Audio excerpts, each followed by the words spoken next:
What's up, guys? This is Ian here, coach of your Ladner Lanturn, bringing you our Week 6 team builder for the NCL, or the Nimbasa City League. This week we are taking on my good buddy Magic and his New York Meloettas. Magic's got a super scary team, so let's run through it real quick here. He has Mega Gardevoir, Kartana, Mandibuzz, Tentacruel, Zygarde 10%, Meloetta, Crustle, Alola Marowak, Tornadus Therian, Mamoswine, and Audino. A lot of things on there are very interesting. I actually don't think he's going to bring Mega Gardevoir, Mamoswine, or Audino. I think Mamoswine is the most maybe out of all of those. I think Audino is way too passive against my team. Way too passive against my team. And I think Mega Gardevoir gets hard shut down by Celesteela. And just that fact, that and the fact that Mega Beedrill shits on it, mean that I don't think that he's going to bring it. I genuinely don't think he's going to bring it. The only reason he would have to bring it is to hit Hydreigon. My team is not very fairy weak. I don't have the best fairy resists either, but it's not very fairy weak, and so that's kind of what's up there. Just finish running through his team and then we'll talk about mine. He has priority in Zygarde 10% with Extreme Speed, Meloetta with Quick Attack, and Mamoswine with Ice Shard. He has Hazard Setting in Tentacruel with Toxic Spikes, Crustle with Stealth Rocks and Spikes, Alola Marowak with Stealth Rocks, and Mamoswine with Stealth Rocks. He has removal options in Kartana with Defog, Mandibuzz with Defog, Tentacruel with Rapid Spin, and Tornadus with Defog. He has two 4x weaknesses, Kartana to Fire and Zygarde 10% to Ice. We did make a drop ahead of this week. We dropped Tauros for Girder. Tauros wasn't really adding too much to my team. It was the same speed as Lycanroc Dusk, so it wasn't doing a whole lot speed-wise for me. And I genuinely didn't feel that it was going to have very good matchups coming up. Excuse me. The best move that it can usually hit with is like Sheer Force boosted Body Slam, which does quite a bit of damage to be fair. But I never saw any matchups where it was good offensively or defensively, to be honest. This match, it kind of got torn apart by Meloetta Pirouette, and I decided that Girder was kind of what I wanted to pick up. Girder doesn't necessarily have the best matchup against Magic's team, but I am bringing it, and you'll see that on the screen over there.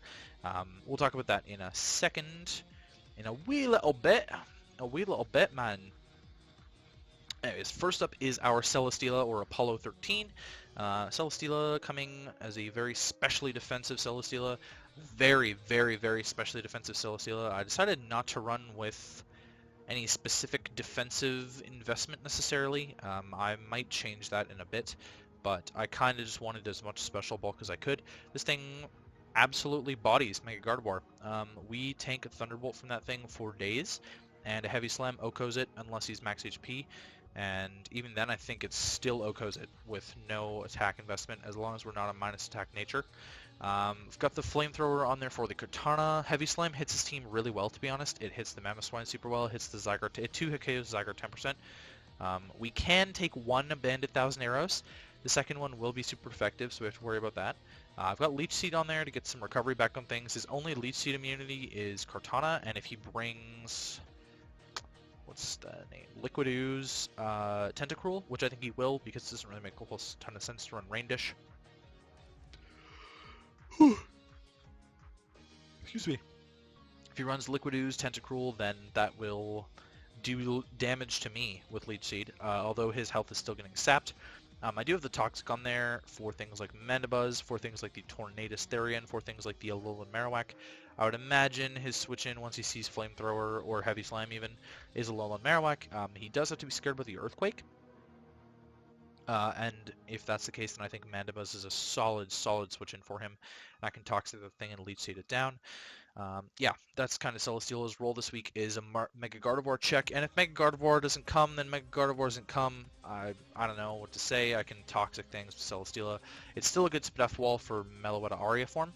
If he doesn't bring Mega Gardevoir, then I think he is bringing Meloetta Aria form. His team kind of lacks special attackers in general. And that's kind of what I would imagine comes to sort of deal with the fact that my team has a lot of good physical defense and not so much special defense. Tentacruel, I can wall Tentacruel as well. Obviously, we're not doing a huge amount of damage to it, and I can't Toxic it, but the Leech Seed damage will still be racking up, and Tentacruel does not have reliable recovery, so that's the thing. Heavy Slam's still going to be hitting that thing pretty well. Next up is Elefante, our Donphan. Bringing physically defensive Donphan to sort of take on the Zygarde a little bit. This is more of an Alolan Marowak check, to be completely honest. And potentially Meloetta Pirouette form check. He has been known to run Z workup sets with Meloetta Pirouette, which actually is kind of a huge problem. But I'm hoping to be able to deal with that. We got Rapid Spin, Stealth Rock, Earthquake, Ice Shard. Crustle could Hazard Stack me, which I'm not a huge fan of, so I want Rapid Spin on there to get rid of some rocks. Rocks of my own to chip down his team a little bit. He doesn't have the most weaknesses.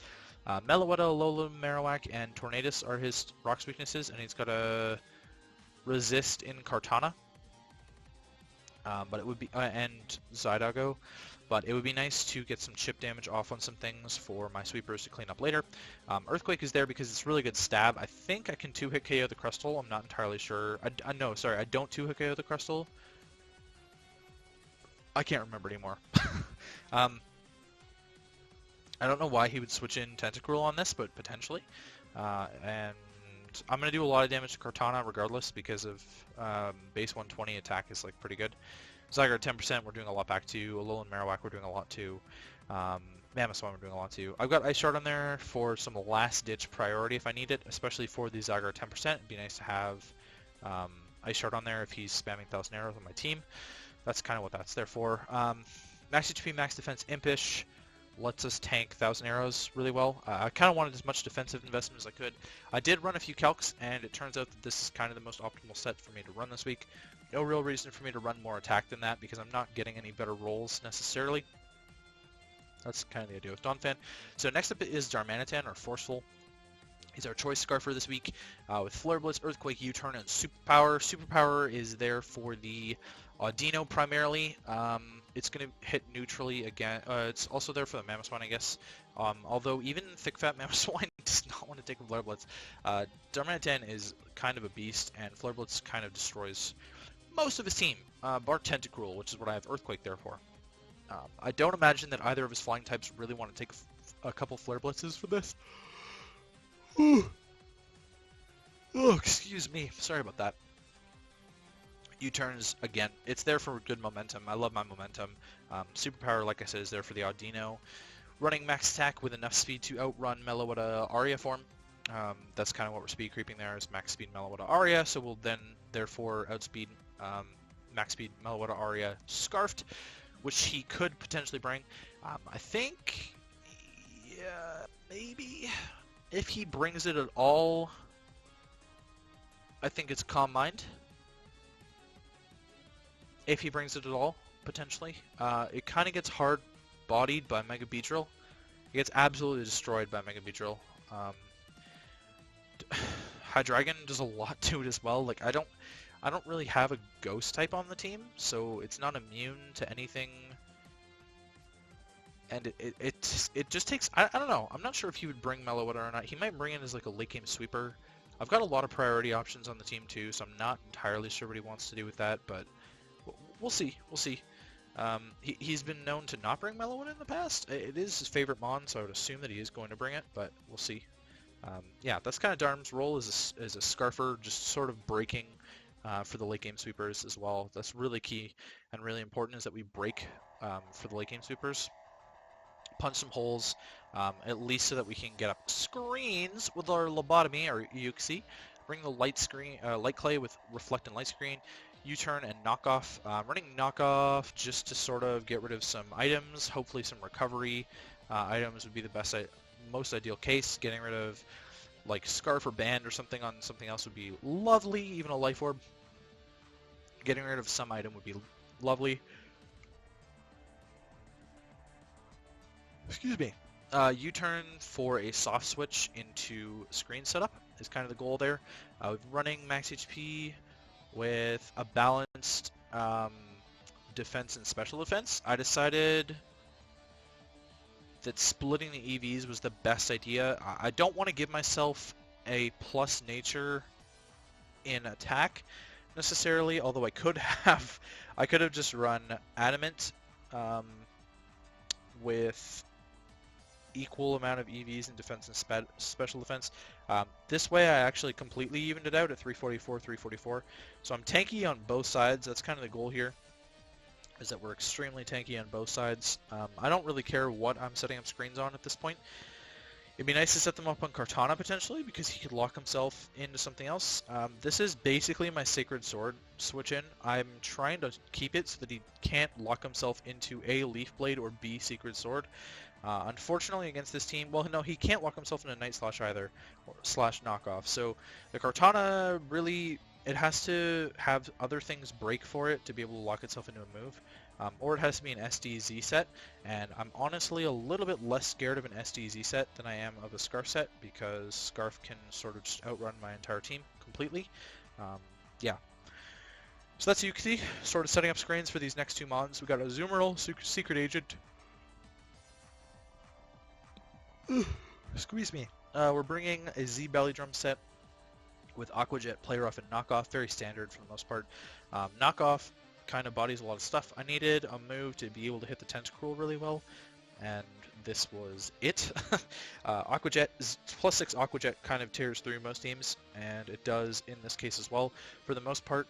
The only things that it doesn't absolutely destroy are Tentacruel and Kartana, which both get bodied by Knockoff. Kartana actually gets destroyed by a +6 Play Rough, if I remember correctly. Unfortunately for Kartana, I can die to a Leaf Blade. We do not die to a Leaf Blade behind a Reflect, though. So, well, we will once we've belly drummed. That's the problem. So we'll see how this goes. It needs to be chipped a little bit for +6 Aquajet to kill it, and that's maybe the end game goal, but we'll see what happens. Azu's kind of a big threat to his team for the most part. He doesn't really have a good switch in, like I said, outside of Kartana and Tentacruel.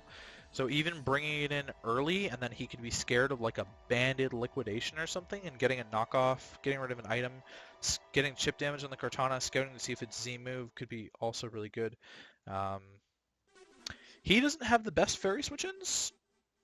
Tentacruel, Kartana on the Alolan Marowak are kind of his fairy switch-ins, so a Play Rough is not the worst either, especially if I'm in on Mandibuzz. That's kind of a Zoomerl, max attack Adamant with max HP, and I've popped 8 in defense. I use the suggested spread most of the time, and then I edit from there, but in this case I wanted the 8 in defense over special defense, in case it matters for the Kartana roll later. That's kind of where I was going with that. Next up is Builder, our Girder. We're bringing a Violite Guts. I want Guts on there because he can burn me with Tentacruel Scald.